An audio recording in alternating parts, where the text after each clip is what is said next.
శ్రీమాత్రే నమః. నమస్తే అండి, ఎలా ఉన్నారండి? అంతా బాగున్నారా? నేను కూడా బాగున్నానండి. ఈరోజైతే గుమ్మడికాయ డప్పలం పెట్టాను. చక్కగా చూసారా? చూస్తుంటే నోరు ఊరిపోతుందా? ఎలా పెట్టానా అంటున్నారా? చెప్పనా మరి? చెప్పే విధానం వినేసి కూడా చేసేసుకోవచ్చు. చేసే విధానం చూసి కూడా చేసుకోవచ్చు.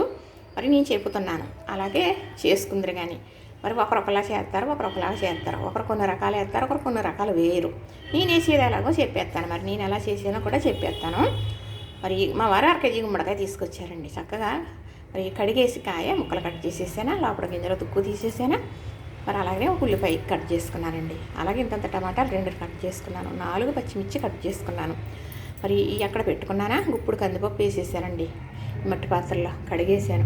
తగినన్ని నీళ్లు పోసాను. స్టవ్ వెలిగించి పాత్ర పెట్టాను. కటింగ్ చేసుకున్న ముక్కలు ఇందులో వేసేసాను. చక్కగా అలా ఉడుకుతూ ఉన్నాయండి.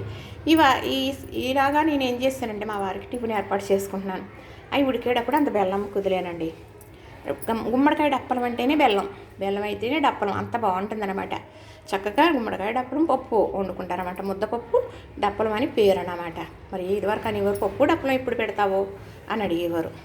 ఇందుకు పెళ్ళిలో తప్పనిసరిగా గుమ్మడికాయ డప్పలం ముద్దపప్పు ఉండేది. ఇప్పుడు ఆ వెరైటీలు అన్నీ మారిపోయినాయి అనుకోండి. అస్తమానం తినేవారు కాదు గుమ్మడికాయ. ఎందుకంటే కాళ్ళు లాగుతాయి, నడువులు లాగుతుంది అనేవారు. ఇప్పుడైతే మెడిసిన్ కదా, తినమని చెబుతున్నారు, తింటున్నారు, మంచిది కూడా. మరి అలా అన్నా తింటారనేమో. మరి పెళ్ళిళ్ళలోని పెద్ద పెద్ద గంగాళాలతో డప్పలాలు పెట్టి పిండి భోజనాలు పెట్టేవారండి. ఎంత బాగుండేదో తెలుసా అండి ఆ డప్పలాలు తిన్నదాన్ని నేను.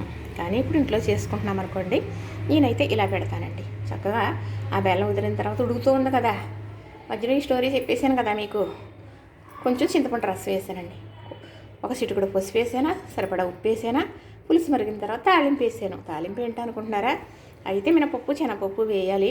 మా వారికి శనగపప్పు పడదని చెప్పి మినపప్పు, ఆవాలు, జీలకర్ర, ఎల్లుల్లిపాయలు, ఎనిమిరపాయలు, కరివేపాకు, అలాగే మరిగేటప్పుడు ఇప్పుడు కొత్తిమీర వేసేసానండి. చక్కగా మరిగింది కదా, పోపు వేపేసాను, తిరగమాత పోసేసాను. డప్పలం అయితే రెడీ అయిపోయిందండి.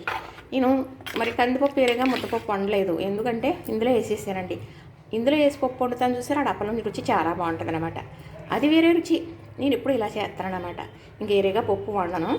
పిల్లలు ఉన్నప్పుడు పిల్లల పప్పు ఇష్టం కదా అని వేరేగా వండేదాన్ని. అయినా కానీ డప్పలలో మాత్రం ఇప్పుడు పప్పు అనేది వేస్తానండి. ఆ రుచి వేరనమాట. చిక్కదనం కూడా వస్తుంది పులుసుకి. ఇంకేమీ వేయక్కర్లేదండి. ఇంకా ఎవరన్నా ఏదన్నా కావాలని వేసుకునేవారు వేసుకోండి, వద్దని కాదు. కానీ పూర్వం పెట్టేది ఇదే విధానం. అదే విధానం మీకు నేను చెబుతున్నాను. ఇలా చేసుకుంటే సరిపోతుందండి. మరి మీరు వీడియోస్ చూసిన దానికి సార్థకం ఉండాలి అనేది చెప్పుకొస్తున్నానండి. ప్రతి వీడియోలో చెబుతూ ఉంటాను.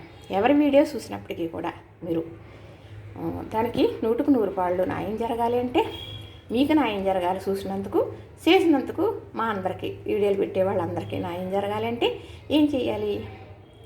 చూసిన వారు మీకు ఈ కూర నచ్చింది డప్పలం కదా, నాదనే కాదు ఎవరో పెట్టారండి ఈ గుమ్మడికాయ డప్పలం, మీకు నచ్చింది, ఇలా చేసుకున్నారు కదా, మళ్ళీ ఆవిడ ఎలాంటివి పెట్టారో ఆవిడ సులువుగా చెప్తున్నారు చూడాలి అన్నప్పుడు మీరు చూడాలంటే సబ్స్క్రైబ్ చేసుకోవాలి. చేసుకున్నారు కదా, 25 మార్కులు వచ్చేసినాయండి. తర్వాత మీరు చూస్తున్నారు కదా, చూసేదానికి 25 మార్కులు వచ్చేసినాయి. మరి 100కు 100 పాళ్ళు న్యాయం అనేది ఎప్పుడు జరుగుతుంది అనుకుంటున్నారు? మీరు లైక్స్ చేసినప్పుడు. లైక్స్ చేయడం వల్ల మరి మీరు చేసింది ఇంకొకరు చేసింది ఇంకొకరు చేయడం వల్ల అలా 10 మంది 20 మంది అలా పెరుగుతారంట కదా. అప్పుడు 100కు 100 పాళ్ళు మీరు న్యాయం చేసినట్టు, వీడియో చేసినందుకు మాకు న్యాయం జరిగినట్టు అదండి. అందరూ చేయరనుకోండి. ఇప్పుడు 10 వీడియోలు పెడతాను అనుకోండి, నేను 10 వీడియోలకి మీరు లైక్స్ చేసేయాలని నేను చెప్పనండి. 10 వీడియోలు చూసేయాలని కూడా నేను చెప్పను. అది ఎందుకంటే మీకు నచ్చితేనే కదా చూస్తారు. అందులో ఎంతో కష్టం ఉండొచ్చు, మీకు నచ్చకపోవచ్చు, పక్కన పెట్టేయచ్చు. దానివల్ల బ్యాడ్ కామెంట్లు కూడా పెట్టొద్దు. అలా బాధపడటానికి మనం కారణం అవ్వద్దు అని చెబుతాను. నా గురించి కాదండి, వీడియోలు పెట్టేవాళ్ళు అందరి గురించి మనస్సాక్షితో చెబుతున్నాను నేను. నా గురించి అనేది కాదు. నాకు దీనివల్ల ఏమీ ఒక్క ఆవగింజంత కూడా నాకు కావాలని కానీ వత్తదని కానీ ఏ కోస్తానా నాకు ఆలోచన అనేది లేదు. కానీ పెడుతూ ఉంటాను, పెట్టకుండా ఉండను. ఎందుకంటే నాకు తెలిసింది మీకు తెలియాలి, మీకు చెప్పాలి. అదేనండి నా ఉద్దేశం. చెబుతాను నేను పూర్వకాలం చూసిన దాన్ని, చేసిన దాన్ని, అదే మీకు నేను చెబుతాను. ఎవరు ఎంత ఇబ్బంది పెట్టా చెబుతాను. నాన్న ఆదరణ నాకు అస్సలు ఆవగిందంత కూడా లేదండి. అయినప్పటికీ నేను చెబుతాను. ఇదేమీ నా కష్టం ఉంటుందే తప్ప ఇందులో ఇంకొకటి ఏమీ కాదు. కష్టపడతాను. వీడియో తీయాలంటే ఆషామాషి కాదండి. ఇప్పుడు ఇలా మాట్లాడతానా, లాస్ట్ మీద గమ్ము తడబడ్డాను అనుకో ఏమనుకుంటారంటే మొత్తం డిలీట్ చేసేస్తాను. అందరిలాగా నాకు తడబడ్డది కట్ చేసి మళ్ళీ కలుపుకుని పెట్టేది నాకు తెలియదు. ఇప్పుడు మామూలుగా చేసేవాళ్ళు ఉంటారు చూసారా, వాళ్ళు 100% కష్టపడతారనుకోండి, నేను 200% కష్టపడతాను. నాకు దీని విధానం తెలియదు కదా, మరి దాని గురించి అనమాట. ఎవరు కష్టపడకుండా అవ్వదండి, దేనికి కష్టం లేకుండా అవ్వదు. మీకు చూపించడం కోసమని కాదు, మాకు కావాలనే కాదు, చెయ్యాలి, చేసే విధానం తీయాలి అంటే చాలా శక్తి కావాలి, చాలా ఆలోచన కావాలి, వెనకాల చాలా ఆదరణ ఉండాలి. ఆదరణ ఉన్న వాళ్ళు మాత్రమే ఇది డెవలప్ అవుతారు. అది మాత్రం నాకు చాలా తెలిసిపోయింది. ఎవరు ఒక్కరి వల్ల చేసేస్తే వాళ్ళ అయిపోయిన వాళ్ళని నేను ఎక్కడ చూడలేదు. వెనకాల భర్తో పిల్లలో ఇంకొకళ్ళు ఉంటారు. ఎవరినన్నా అడిగేమనుకోండి, వాళ్ళు చెల్ల పట్టుకుని ఏం చేస్తారో తెలియట్లేదు, ఇందులో ఏం పెడతారో తెలియట్లేదు. ఇన్ని రకాల ఇబ్బందులు ఉంటున్నాయి. అందుకు ఇదంతా కాదనుకుని మంచిగా నేను లలిత సహస్రనామాలు, అలాగే విష్ణు సహస్రనామాలు ఇవన్నీ చూస్తూ వింటూ ఉంటున్నాను. నాకు తెలిసింది, నేను చేసేది, నేను చెయ్యగలిగేది తప్పనిసరిగా మీకు పెడుతూ ఉంటాను. చూడండి, చక్కగా ఇలా గుమ్మడికాయ డప్పలం చేసి పెడుతూ పిల్లలకి చాలా ఇష్టంగా తింటారు.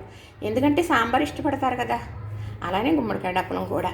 కానీ గుమ్మడికాయ అనేది కూడా పిల్లలకి పెట్టాలి, మేధాశక్తి పెరుగుతుంది, చాలా మంచిది. ఇప్పుడైతే ఆరోగ్యం చెబుతున్నారు కదా, మనం అప్పుడప్పుడు గుమ్మడికాయ డప్పలం అన్నీ కూడా పిల్లలకి ప్రతిదీ కూడా ఇది తినాలి, ఇది తింటే మంచిది అని దాని ఒక వివరణ చెప్పి పిల్లలకు పెట్టడం వల్ల అదే ఉంటుంది అలా మనసులో, అయితే తినాలి అని తింటారు, ఆరోగ్యం వస్తుంది. మనం మందులు వాడితే బలం రాదండి. బలమైన తిండి, శుభ్రమైన తిండి తింటేనే బలం వస్తుంది, మంచి ఆలోచన వస్తుంది. మనిషికి మంచి ఆలోచన ఉండాలి. మంచి చెప్పితే చెడు మాత్రం చేయకూడదు ఎవరో కూడా. దానివల్ల ఒక మనసు బాధపడుతుంది, దానివల్ల వాళ్ళకి ఏమవుతుందో తెలియదు, కానీ బాధపడతారు ఒకళ్ళు. అది మాత్రం చేయకూడదు మనం అని నేను చెబుతానండి. చూశారు కదా, నచ్చింది కదా, లైక్ చేయండి, షేర్ చేయండి, సబ్స్క్రైబ్ కూడా చేసేయండి.